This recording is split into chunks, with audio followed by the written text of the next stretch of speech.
शुभ सकाळ. आज मंगळवार आहे. देवपूजा आजची बघा. सर्व देवांना आपण धुवून घेतलेलं आहे, म्हणजे आंघोळ घातलेली आहे.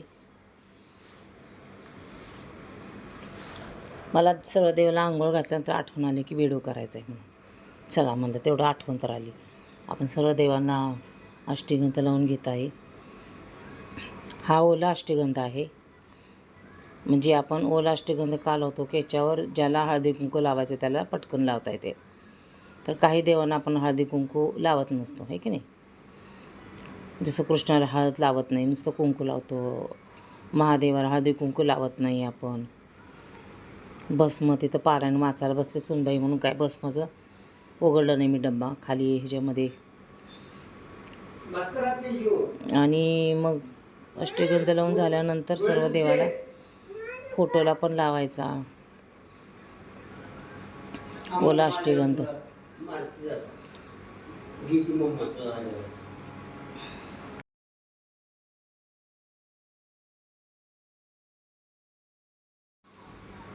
तर आपण आता तांब्यामध्ये सुद्धा आपण पाणी बदलत असतो. नारळ खूप छान फुटलं आहे बघा.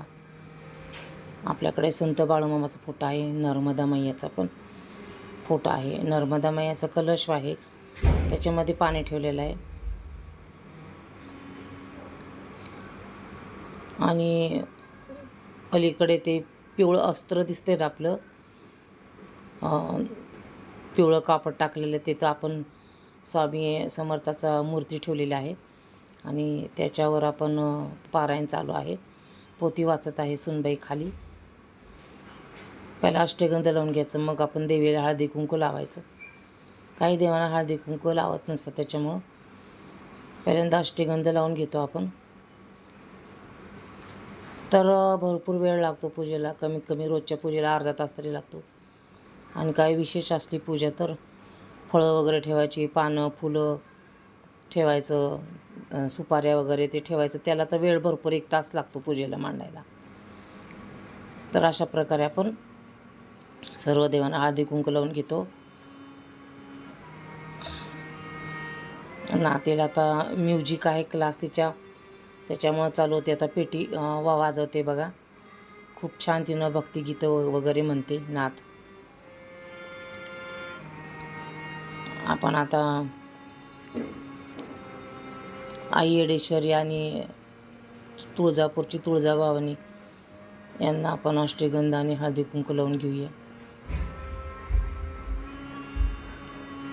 बरोबर त्या फोटोच्या खाली परडी वगैरे ठेवलेली आहे आपण.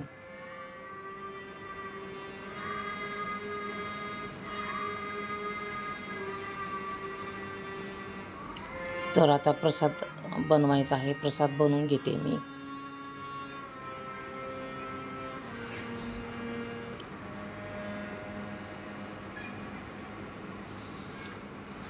परडीला पण आपण हळदी कुंकू लावून घेतो. साधी सोपी पूजा असते, पण उगी लोक परडी मी घ्यायच्या अगोदर खूप घाबरायचे. परडी असती बाई लई कडक असते, नासा असते, तसं काही नसते घाबरण्यासारखं. ते पण देवी आहे, भक्तांना समजून घेते आपल्या.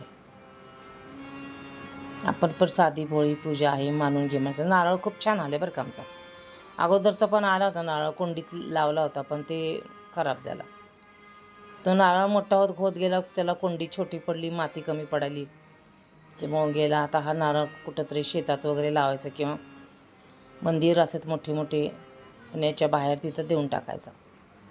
ह्याच्या अगोदर पण मी नारळ जे आले होते माझे मंदिरात देऊन टाकले मी. मग ते लावतात ना, त्यांचे मोठे मंदिर असत, तिथं जागा असते लावायला. अशा मंदिरामध्ये, पुण्याच्या बाहेर असतात असे मंदिरं, पुण्यात तर नसतंच, जागाच नसते लावायला. आपण पाणी वगैरे सांडलं होतं, थोडंसं पुसून घेतलं स्वच्छ. आता देवाला आंघोळ दे आणि अष्टगंध जरा हळदी कुंकू लावली. झाडाची फुलं तोडायला सांगितलेत. आमच्या झाडाला रोज फुलं येतात, म्हणजे पूजेपुरते येतात. तसं तर आम्ही विकत आणतोच म्हणा.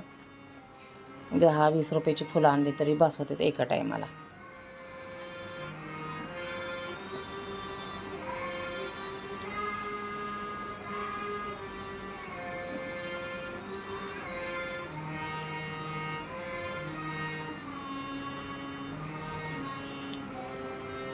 आरती करून घेऊया चला.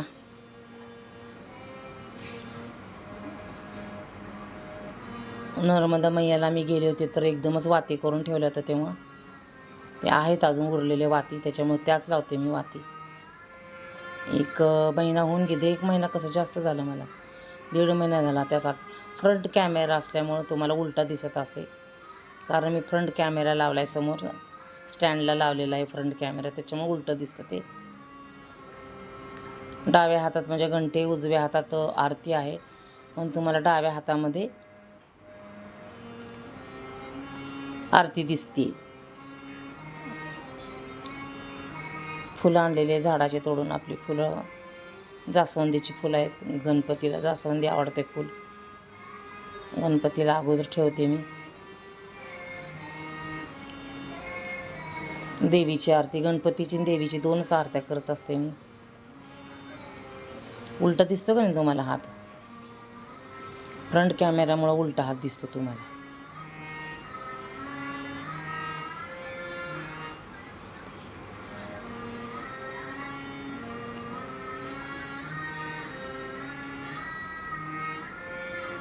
अशा प्रकारे आपली आरती पण झालेली आहे.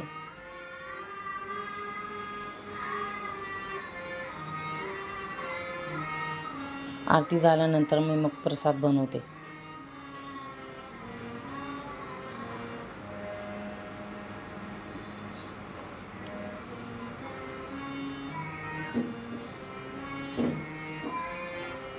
देवाला नमस्कार करून घेऊया.